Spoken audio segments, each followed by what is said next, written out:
Je suis allé à la scierie locale acheter des planches de clôture en cèdre, puis j'ai coupé les coins arrondis. J'ai besoin d'un dessus et d'un dessous plat pour toutes ces planches. C'était facile à faire. Ensuite, pour ce premier projet, j'ai pris toutes les planches de cèdre que j'avais et j'en ai mis 6 côte à côte. Elles font 6 pieds de long. J'ai aligné le bas et le haut, puis j'ai pris une autre chute de clôture en cèdre que j'ai placée en bas et j'ai utilisé des clous à tête pour la fixer en place. Une fois que j'ai fixé le bas, j'ai découpé une planche un peu plus large et je l'ai placée en haut en utilisant à nouveau des clous à tête pour la fixer. Comme vous pouvez le voir, c'est un peu de travers, mais c'est l'effet recherché. Une fois que c'est en place, je vais retourner l'ensemble et je vais prendre une autre planche de la même largeur et hauteur que celle du haut, la mettre en miroir et la fixer. Sur un autre projet, j'ai assemblé des planches, courbé le dessus et le milieu, puis utilisé ma scie sauteuse pour les façonner. Utilisez la scie de votre choix, mais la scie sauteuse reste la meilleure. Une fois que j'ai obtenu cette courbe, j'ai pris un peu de papier de verre et j'ai adouci les bords rugueux. Ensuite, je suis passé à une couche d'après. J'utilise un apprêt gris parce qu'il est facile à peindre et à utiliser. Je veux m'assurer de bien mettre cet apprêt parce qu'il permet à la peinture d'adhérer. Ensuite, pour ces deux projets, j'utilise de la peinture, j'en applique, je mets 2 couches et je couvre bien toute la surface puis je laisse sécher. Pour ce projet, je voulais utiliser de la teinture pour voir s'il y aurait une différence. Comme je l'ai dit, le cèdre est rugueux et résistant, donc j'utilise une serviette pour bien tout faire pénétrer. Pendant que toute cette peinture sèche, j'ai pris des chevilles pour commencer à découper plein de morceaux afin d'obtenir un effet 3D. J'ai aussi réutilisé d'autres chutes de bois et découpé quelques morceaux. Une fois que j'ai tout découpé, il était temps de les peindre. Je les ai disposés et sur ces 2 pièces, je vais leur donner une peinture orange. Encore une fois, la peinture en bombe est très facile à utiliser et couvre bien. La prochaine sera blanche. Je n'avais que 2 petits morceaux et je les ai tous recouverts. Ils sont très beaux. Ensuite, j'ai coupé plein de ces chevilles et peint tous les autres morceaux en noir. Ce que je voulais faire, c'est que pendant que ces pièces séchaient, je suis allé peindre un visage sur l'un des projets. C'est le grand, qui mesure 1,80 m. J'ai juste commencé à utiliser de la peinture noire pour les yeux, les sourcils et autres détails. Je voulais aussi ajouter une petite bouche et un petit menton pour donner un effet sympa. Et cette peinture n'a eu besoin que d'une seule couche pour que ça rende bien. Retour au projet initial, 2 silhouettes de 75 cm, voici les découpes peintes en noir. Je vais les placer pour faire les yeux, puis mettre un petit clou pour les maintenir pendant que la colle sèche. Cette colle sera très forte et tiendra bien, donc pas besoin de beaucoup de clous. Je vais ensuite dessiner un petit visage souriant. Regardez, quand j'aurai fini ces 2 projets, j'aurai un super fantôme. L'autre sourit, mais le grand connaît sa mission. Il est là pour faire peur. Regardez, c'est celui d'1,80 m. Vous reconnaissez ce personnage? Voyez la planche à latte, là? Ça a l'air super, mais attendez, regardez ça. Une fois que vous le retournez, vous avez le Grinch. Décoration en cèdre à double usage, un côté Halloween, l'autre Noël. Le rendu est top. Celui-ci est mon préféré. Il ne mesure que 1,20 m, mais je l'adore. Idéal pour l'automne et Thanksgiving, cet épouvantail a vraiment du style. J'ai ajouté des fleurs de Dollar Tree, les effets 3D sont super. Une fois retourné, il est prêt pour Noël avec un nœud et une carotte en guise de nez. Le rendu est superbe. Ces projets sont tous géniaux et ont une double utilité, sauf les fantômes. Ils sont réutilisables à tout moment. Ainsi, ils ne restent pas rangés toute l'année et restent toujours utilisables. J'espère que cela vous a inspiré à fabriquer votre propre décoration de jardin en planches de clôture en cèdre pour Halloween, l'automne et Noël. Merci d'avoir regardé Home Talk, à la prochaine fois.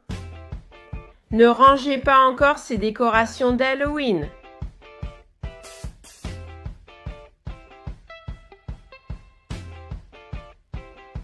Si vous avez manqué ma première vidéo, percez des trous au fond de chaque seau citrouille avec une mèche de 19 nm. Vaporisez-les ensuite avec une peinture blanche mate adaptée au plastique. 2 couches de peinture ont bien recouvert l'orange. Après séchage de la peinture, j'ai dessiné un visage. J'ai utilisé des boutons pour les yeux et un bouchon en liège pour le nez que j'ai collé à la colle chaude.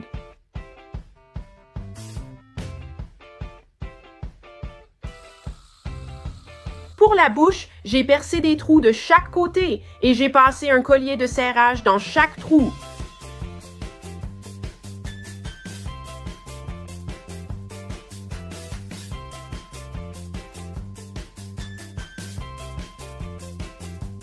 Pour les bras, j'ai fait des trous sur les côtés de la deuxième citrouille et inséré des branches moyennes.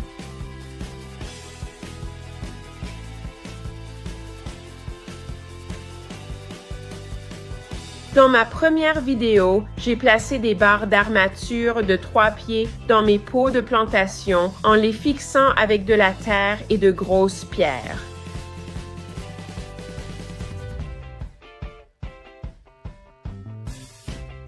Ensuite, j'ai posé 2 fausses tiges de sapin sur le dessus du pot pour donner de la hauteur.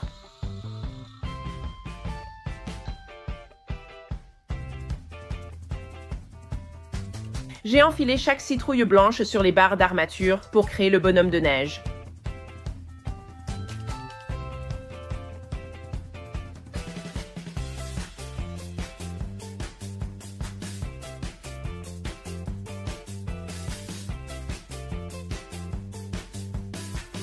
Pour finir, j'ai noué une écharpe autour de la première et de la deuxième citrouille.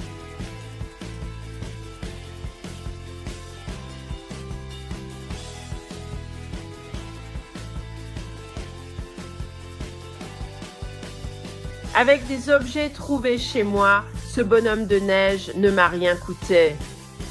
J'espère que cela vous donnera envie d'utiliser vos seaux d'Halloween pour créer un petit bonhomme de neige mignon chez vous.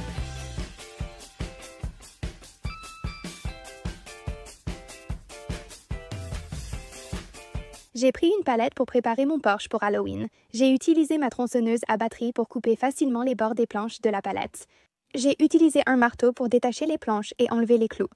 J'ai aligné les planches en utilisant une à la verticale pour espacer régulièrement chacune. J'ai dessiné une citrouille sur 4 planches, puis marqué soigneusement l'arrière de chaque pour indiquer leur sens et ordre d'assemblage. J'ai également marqué 2 planches à placer à l'arrière dans le sens de la longueur. J'ai poncé le devant et les bords de chaque planche avec du papier de verre grain 150, juste assez pour réduire les échardes. J'ai dilué de la peinture acrylique orange épice avec de l'eau, peint les surfaces poncées de chaque planche, puis essuyé l'excédent avec un chiffon en coton propre. J'ai également peint les 2 planches à l'arrière. Je les ai ensuite retournées dos vers le haut et espacées sur une surface plane dans l'ordre, utilisant encore la planche comme entretoise. J'ai placé les 2 pièces arrière à la verticale, en m'assurant que toutes les planches en bois les touchaient. J'ai utilisé des clous de 3/4 de pouce dans ma cloueuse à brad de calibre 18 et j'ai fixé les planches ensemble en clouant depuis l'arrière. J'ai dessiné une tige, découpée à la scie sauteuse, poncée et peinte avec de l'acrylique brun forêt dilué. J'ai essuyé l'excédent avec un chiffon comme pour l'orange. J'ai dessiné un visage au crayon, puis les peint avec de l'acrylique noir.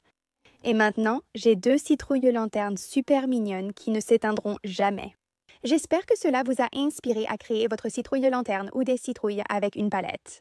Merci d'avoir regardé Home Talk et à la prochaine fois.